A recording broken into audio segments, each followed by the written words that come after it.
சென்னை கோடம்பாக்கம் அலுவலகத்திலிருந்து ரஜினி அதிகாரப்பூர்வ அறிக்கை.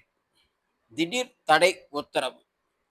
ரஜினியின் புகைப்படத்தை எந்த அரசியல் கட்சியும் அமைப்போ பயன்படுத்தக்கூடாது என்று ரஜினி அதிகாரப்பூர்வ அறிக்கையில் நேரடி உத்தரவின் பேரில் ரசிகர் மன்ற நிர்வாகிகளுக்கும் திட்டவட்டமாக தெரிவித்துள்ளார்.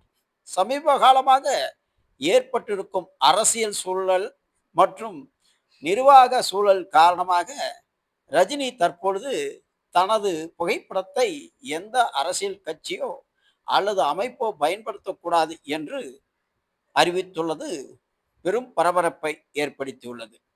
இது அரசியல் கட்சிகளிடம் சற்றும் எதிர்பாராத அறிவிப்பு என தெரிய வருகிறது. தனது ஆதரவு யாருக்கும் இல்லை என்பதை இதன் மூலம் ரஜினி உறுதிப்படுத்தியுள்ளார்.